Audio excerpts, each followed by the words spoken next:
Buona giornata, ben trovati a questo appuntamento con l'informazione di Telefriuli che apriamo con la cronaca. È ricoverato in condizioni che vengono definite serie al Policlinico di Ancona il ciclista friulano Nicola Venchiarutti di 23 anni, rimasto coinvolto in un incidente nel quale ha perso la vita un tecnico. È successo ieri al Trofeo Comune di Castelfidardo in provincia di Ancona, un incidente gravissimo durante la corsa che si è verificato a poco più di 300 metri dal traguardo. In seguito ad un brutto sbandamento all'uscita di una curva, Venchiarutti della Work Service è uscito di strada e ha investito Stefano Martolini, tecnico della Viris Vigevano, che si trovava in quel punto del marciapiede per assistere alla volata. L'impatto è stato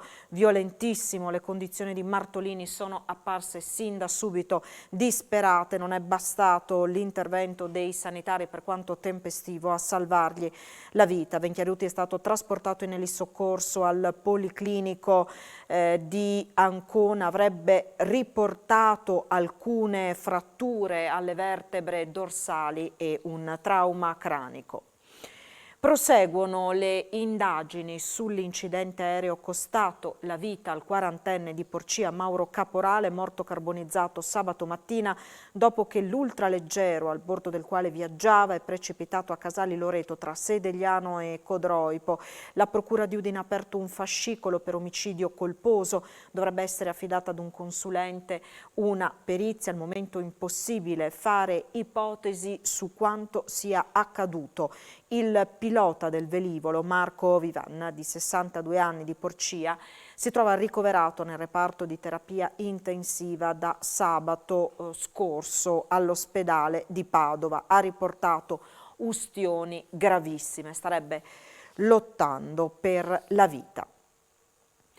Il ministro dello sviluppo economico Giancarlo Giorgetti è in regione per una serie di incontri istituzionali e appuntamenti elettorali assieme al presidente della regione Massimiliano Fedriga. Stamattina a Trieste si è parlato della Hydrogen Valley, progetto che coinvolge Friuli Venezia Giulia, Croazia e Slovenia. Questo è il primo esempio reale, non dichiarato, di cooperazione europea transnazionale. Lo ha detto il ministro dello sviluppo economico Giancarlo Giorgetti questa mattina a Trieste, riferendosi al progetto della Hydrogen Valley. Si tratta di un modello di sviluppo che intende coprire tutti i segmenti della filiera idrogeno, dalla produzione allo stoccaggio, al trasporto e distribuzione, a beneficio di diverse categorie di utenti e più settori, che coinvolge Friuli Venezia Giulia, Slovenia e Croazia. I documenti propedeutici alla costituzione della prima Hydrogen Valley erano stati firmati a marzo. Oggi il tema è stato ripreso dal ministro dello sviluppo economico nella sede della regione a Trieste. Abbiamo parlato del futuro delle relazioni tra Croazia, Italia, in particolare Friuli Venezia Giulia, e Slovenia, in particolare questo progetto della Hydrogen Valley, che è il futuro, perché l'idrogeno è il futuro dell'energia e qui ci sono le competenze nel cuore della vecchia Europa per poter fare molto in cooperazione. Un primo esempio di cooperazione europea transnazionale reale e non soltanto dichiarato. La visita di Giorgetti in regione si divide tra appuntamenti elettorali ed incontri istituzionali. Il ministro Giorgetti, dopo l'incontro in regione, è andato alla Fincantieri di Monfalcone e poi in tarda mattinata alla tappa all'ABS di Cargnacco. Nel pomeriggio diversi gli appuntamenti elettorali tra Gorizia e Monfalcone. Comune, università e associazioni di categoria hanno siglato questa mattina a Palazzo d'Aronco la lettera di intenti per la costituzione di un tavolo di coordinamento per lo sviluppo del distretto del commercio di Udine. Valorizzare la vocazione emporiale di Udine e definire strategie condivise relativamente a progetti di infrastrutturazione urbana che supportino a 360 gradi il commercio e non solo. È stata firmata questa mattina, alla presenza dell'assessore regionale alle attività produttive Sergio Bini, la lettera di intenti per la costituzione di un tavolo di coordinamento per lo sviluppo del distretto del commercio di Udine. L'hanno siglata Comune di Udine, Ateneo Friulano, Camera di Commercio di Pordenone Udine, Confcommercio, Confesercenti, Confartigianato, CNA, Coldiretti e Dite D.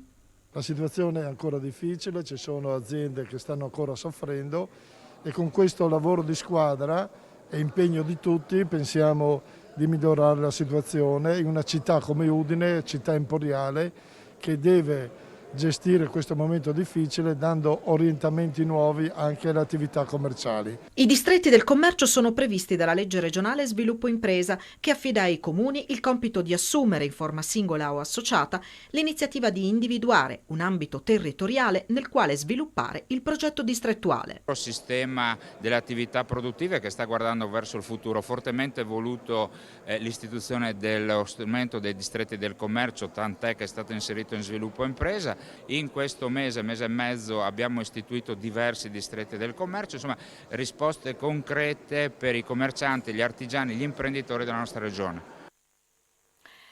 L'assessore regionale alle attività produttive ha partecipato anche alla presentazione dei dati di bilancio di Confidi a Tavagnacco. Vediamo. Dopo un anno profondamente segnato dalla pandemia, il presidente di Confidi, Cristian Vida, può tracciare comunque un bilancio positivo del sostegno al tessuto delle piccole e medie imprese del territorio friulano. Lo dicono i numeri. Dicono innanzitutto che siamo riusciti a portare un bilancio in equilibrio con un utile di 67.000 euro. Dicono che stiamo garantendo complessivamente 224 milioni di fidi erogati dal sistema bancario. Dicono che stiamo migliorando in maniera sostanziale quello che è la qualità dei nostri garantiti e dei nostri soci, con un'ulteriore crescita di oltre 222 soci solo in quest'ultimo anno. Anche il piccolissimo imprenditore oggi si trova influenzato da quello che sta accadendo dall'altra parte del mondo e quindi uno dei nostri compiti principali in questo 2022 sarà quello di accompagnare i nostri imprenditori sempre di più nella conoscenza del mondo, nella conoscenza dei nuovi sistemi di credito e nelle possibilità che ci sono da qui al prossimo futuro, visto che il mondo ormai è cambiato. Siamo di fronte a una delle cose fondamentali, la transizione green, che forse aveva bisogno veramente di un booster che è arrivato e che fa vedere agli imprenditori tutti i veri vantaggi, i reali vantaggi di questa transizione. Noi stessi come Confidi siamo partiti subito con delle aziende molto grosse del territorio per trovare delle formule, metto tra virgolette, chiavi in mano di bancabilità, di sistemi, di impianti di fotovoltaico, in modo che l'imprenditore possa rivolgersi all'azienda da cui desidererà fare l'impianto di fotovoltaico trovandosi già la strada completamente spianata per tutto l'ambito del credito e quindi con banche pronte a finanziarlo, con situazioni pronte a essere controgarantite.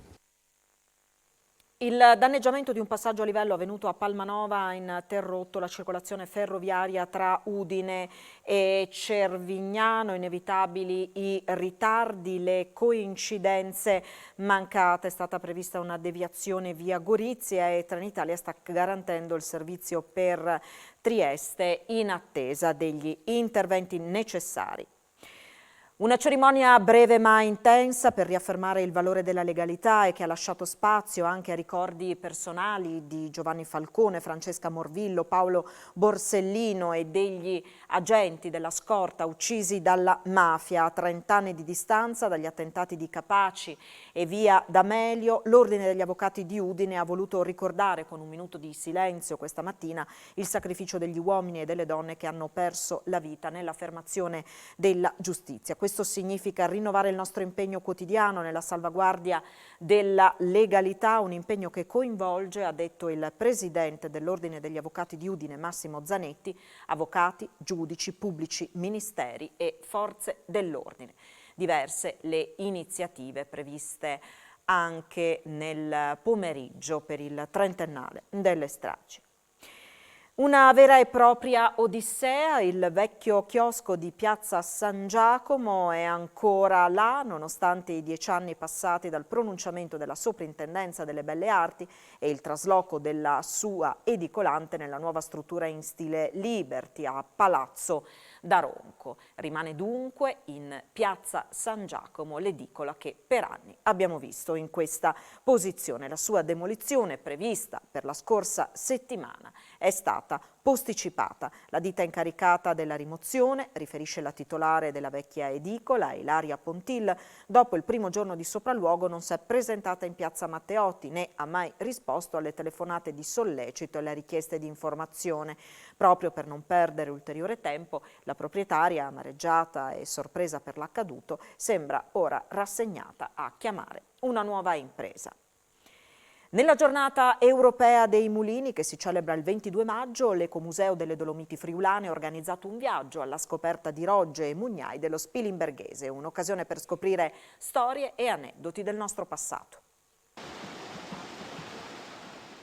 Un viaggio indietro nel tempo alla scoperta di antichi mulini tra storie di farine, macine e mugnai. Il tutto grazie ad Archeo in Tour, il progetto dell'Ecomuseo delle Dolomiti Friulane Lissaganis. Questa giornata è importante a livello europeo perché si celebra proprio la giornata europea dei mulini e quindi ci sembrava giusto ricordare quest'arte molitoria nel nostro territorio e tutti quei numerosissimi mulini che in qualche modo incastonano il paesaggio di queste terre. Il viaggio è stato proprio alla conoscenza di storie di mugnai, di macine, di pietre, di granaglie, ma anche di aneddoti, di vicende che succedevano all'interno dei mulini.